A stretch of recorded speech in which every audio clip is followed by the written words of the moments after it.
It is the final hoedown throwdown of the season tonight against Nashville.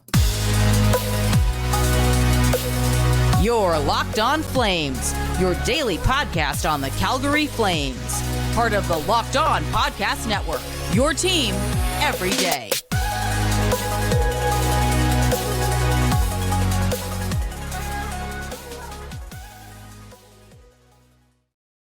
Hello, everyone, and welcome to today's episode of Locked On Flames. As always, I'm your host, Jess Belmosto, and thank you so much for hanging out with me and kicking off your week here with Locked On Flames. Today's episode is brought to you by HelloFresh. Skip trips to the grocery store and count on HelloFresh to make home cooking easy, fun, and affordable. That's why it's America's #1 meal kit. Go to HelloFresh.com/NHL60 and use code NHL60 for 60% off plus free shipping. Today, we are going to be talking about what went wrong against Vancouver, what has to go right against Nashville, and what to watch for. But before we do that, please remember and make sure that you are subscribed to Locked On Flames and wherever you get your podcasts, but also on YouTube. I feel like it's a great place to have some conversations because, why argue or try to have a dialogue with a podcast when you can have it in the comment section? Am I the only one that chimes in my commentary while listening to a podcast? I can't be. What went wrong? What went wrong Saturday night against Vancouver? Number one, I would say going down 2-0 in the first period. You never want to see that. That's never a good way to start a game, especially when your season is inching centimeters closer to the finish line here. And it just, man, the first period, they just looked absolutely horrendous, right? They looked so unmotivated. They looked like they didn't want to be there.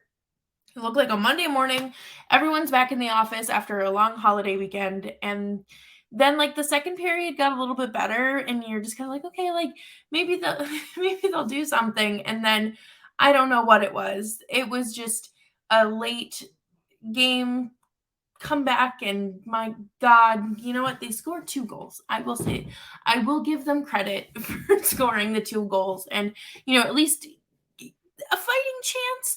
I thought that, it was a little difficult to watch this team play the way that they did. That first and second period, again, there were so many simple mistakes that could have been avoided, that really just should have been non-existent, and we shouldn't even be talking about them because at this point in the season, your team should be a cohesive unit. We're not seeing that. There is something missing here, and I have a feeling it is coming from something else that just doesn't allow these teammates to click the way that, we kind of saw last year. But the vibes were bad. I will just say that the vibes were bad. There were moments in that game where I was like, can they just walk off the ice, pack up their stuff, and not even come back for the next period? Because they look like they don't want to be there. They look like the kids whose parents force them and sign them up for after school activities to compete, and they just stand around and do nothing. And it was very difficult to watch. And I do think Markstrom struggled in that first period, but he did get it together for the rest of regulation. Again, ending your game in a shootout is simply a skills competition. Not always on the goaltender. I think it can sometimes truly be luck. But the fact that this game didn't end in overtime is very frustrating. It was some of the best overtime hockey I watched in a very long time. These guys were playing for something. It looked like the Flames finally showed up and were like, oh my God, that's right, we have a game to play. It was like their spirits came back into their bodies, and they were like, oh my God, we have some mess to clean up. And they needed to win in regulation. They needed those 2 points to help them, and not even to help them, but to truly keep them alive by the skin of their teeth, but at least little bit more skin than they have right now, because, it is truly a 3-horse race to the postseason. And do I think the Flames are going to get in? No, I don't. If they play the way that they played, if they play tonight the way that they played against Vancouver, they're not going anywhere. And they are not going to. No, I don't want to get into it. I don't, because we all saw and watched how that team performed. It was not a playoff team. It was not a team that played like they want to be in the playoffs. And I just think it's kind of, a waste of everyone's time. It's not worth it. The guys look like they would much rather be out on a golf course or nowhere near each other, nowhere near Calgary. But again, this is just my opinion and my analysis on the game. Things could be very different. They might actually like each other. I'm sure they like each other. We don't have to worry about that. But it just gets me thinking, like, why can't this team, like, they obviously like each other because they're doing, Christmas together. They're having birthday parties together with Troy Stetcher and Andrew Mangiapane. Like, they are very clearly a team that bonds, and they like each other. But it doesn't translate on the ice. It doesn't. And you can see that they are so high strung. They are so just walking on eggshells. And we're going to talk more about, what needs to go right tonight against Vancouver, against the Nashville Predators. But before we do that, I do want to remind you all that baseball is back. Grand slams, no hitters, and double plays are back, and there is no better place to get in on the MLB action than FanDuel, America's #1 sportsbook. That's because right now, new customers can step up to the plate with a no-sweat first bet up to $1,000 back in bonus bets.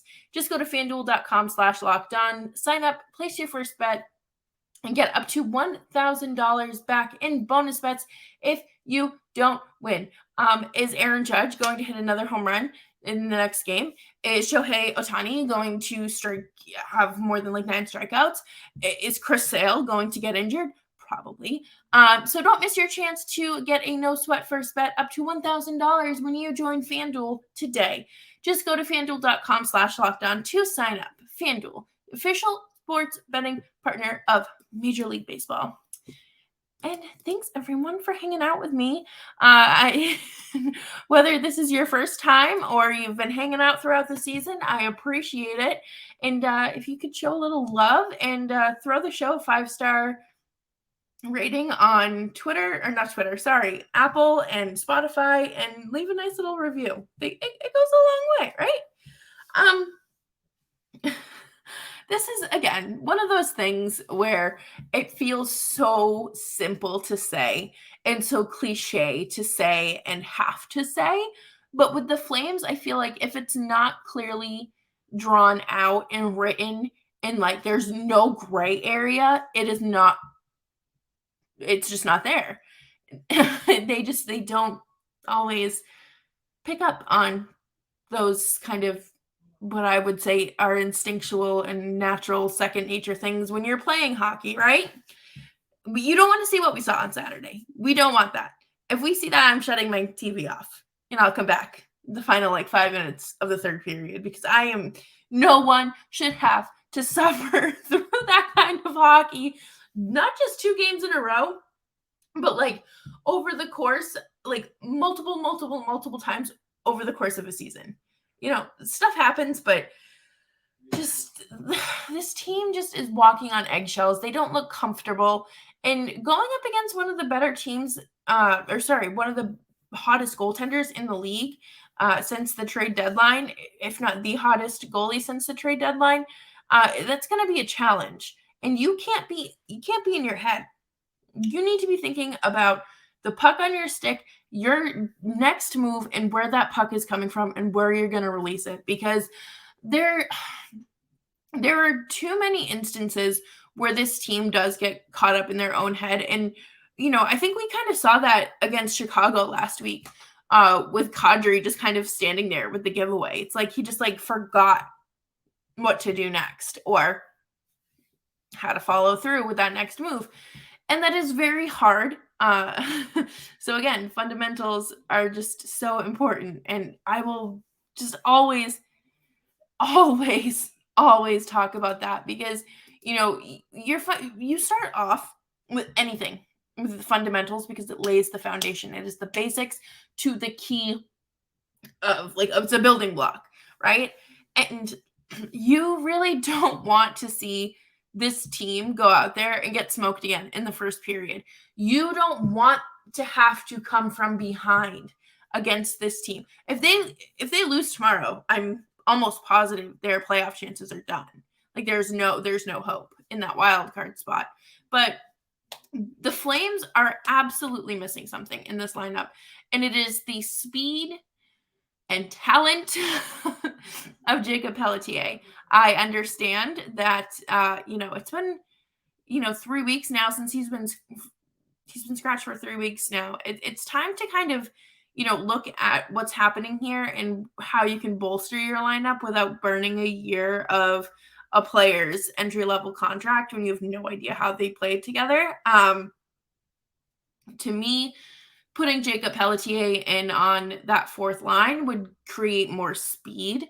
Him and Walker Duehr have been doing great things for this lineup. I think that, Trevor Lewis has been great as well. And there's just, obviously another part of that fourth line that just hasn't been doing well. And it's fairly obvious.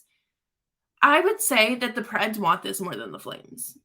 Now, do I have any true knowledge? No, I don't know.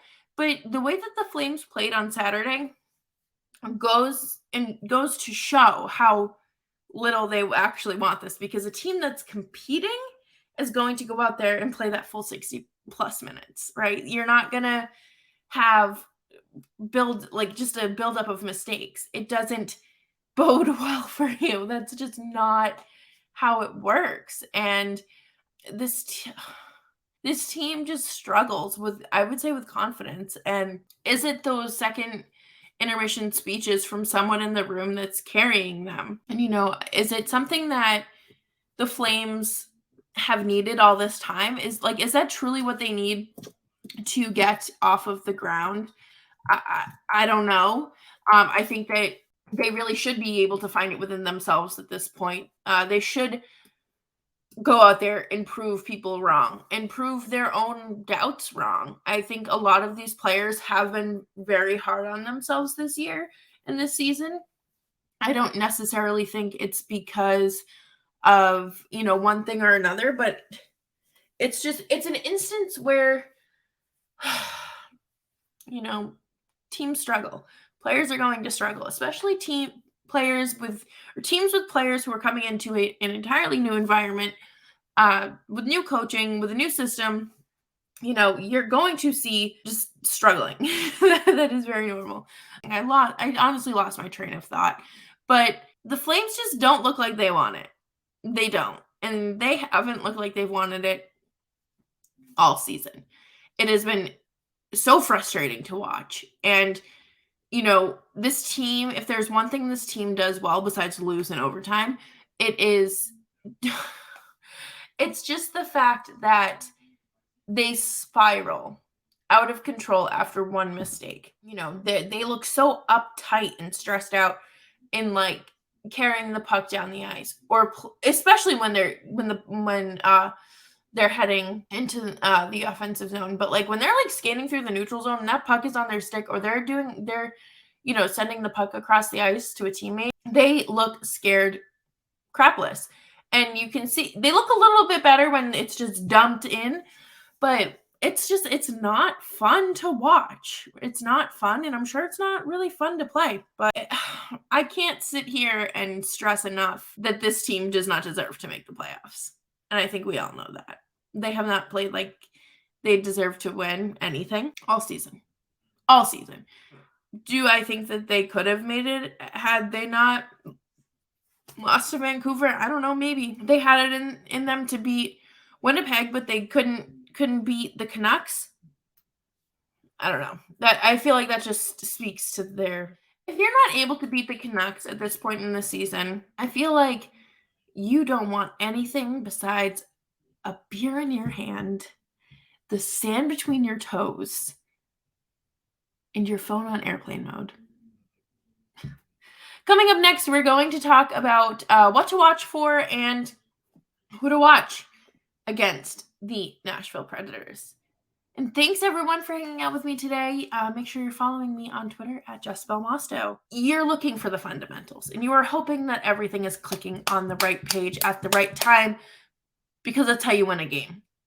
Yeah, luck kind of goes into it as well, but you really need to rely more on your skills and your players rather than like luck and the universe maybe giving you a lucky bounce. You cannot stand there and hope that the puck deflects off of the defenseman and goes in. Like you have to really hope that you not even just hope but prove that you can compete. Like it's not a matter of, well, I guess we can do that. It would be nice to try this. Communicate with your line mates. Communicate. Talk to them while you're on the ice. Shout to each other. I know players do that. That is very obvious. And I should not be able to feel the level of tension and the level of stress on the ice from my house across the country, across the continent. I should not be able to tell that, like, I don't know, Mangiapane's like shaking as he carries the puck down the ice. Like, he should, like, I shouldn't feel that, but I do. Everybody feels it. Are you kidding me? If you're not feeling it, you're not watching the games.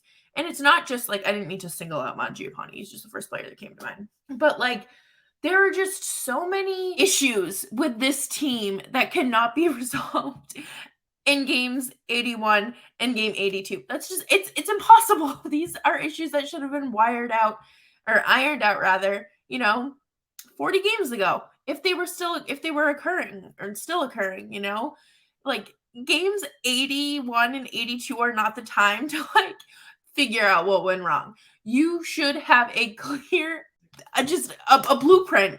You should have like a file of everything that has gone wrong and what you've done to correct it and to make it go your way. This team has not done that. I shouldn't say they haven't done that because there have been moments where I'm like, oh my God, like good hockey, good job. And it lasts for a couple games and then we're right back to where we were. But there is just a level of strategy that has to go into this game against Nashville. You're going up against a team that obviously wants to win. They want to win against the team that is, taking their potential wild card spot away from them. And I'm looking right now. Yeah, so they lost 2-0 to the Jets yesterday. And then they have the game against, I don't know why I had my days mixed up. I thought that they could potentially be playing tonight. But no, like it's just so stressful. And there has to be a strategy. Again, you're going up against a team that's hungry, a team that has one of the best goalies. Do you know what you don't have right now? A good goalie. Like, dude, I feel like I shouldn't have to break this down, but I feel like not everyone, I feel like there are people who are still missing the point. This team is struggling defensively. It is struggling offensively. There's no strategy to their game. You can't just shoot the puck 62 million times and still lose by 2 goals. Like, you can't do that. You need to have real good scoring chances. You have to figure that out. And that is just something we are not seeing and have not seen from the Flames. And yes, great. Corsi is a great stat. Looks good. I don't care. Can we maybe do something about our high danger chances next season? Like, I know I'm not a coach, but I'm not a genius. I don't pretend to be one on TV. I don't pretend to be one on here, but like, I feel like this is just a common sense thing. You need to have a little strategy and figure out the higher danger spots to shoot the puck and to score goals. Because what wins? You have to have more goals than your opponent. So if they can do that, that'll be nice. Also, the Flames would be playing, if they did clinch this wild card spot, they would be playing Vegas, which have historically been a problem for the Flames. And Bruce Cassidy could coach his way out of being held ransom. So, I don't know if this if this Flames team even wants it. Do they want it? Do we want them to want it? I feel like I'm having a moral conflict here. Oh yeah, I should want the team that I cover to make the playoffs. It's a great time to be excited and energized. But then I watch what they're putting out on the ice, and I'm like, oh my god, make it stop! People pay money to watch this. People pay money, and I think it'll be a good game against the Preds. I do. There was a very similar situation last year. Well, I mean, the Flames had already clinched the division, but it was Nashville fighting for that. I believe it was a second wild card spot, and they needed to beat they needed to beat Calgary, and it felt like a playoff game, and you were hoping that these teams somehow would align and meet for the playoffs, and it didn't happen.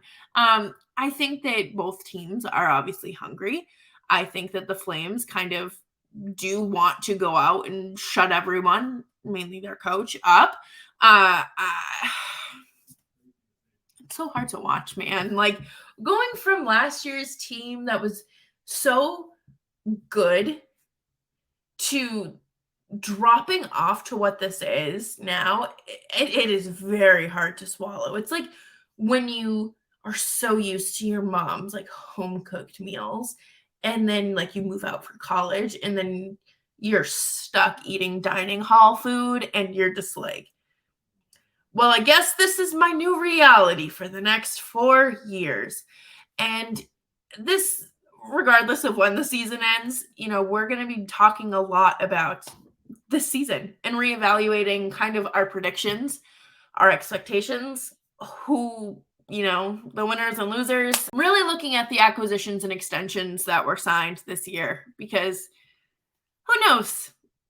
Some of these are probably aging like milk already, but we still have time. We still have plenty of time on their contracts, that is, not in the season. So thank you, everyone, for hanging out with me today and kicking off your week here with Locked On Flames. And I hope you have a fantastic week. Stay safe, stay healthy, stay subscribed to Locked On Flames, of course, wherever you get your podcasts. We are free 99 on YouTube, Spotify, Apple, Audible, Odyssey, anything, Stitcher.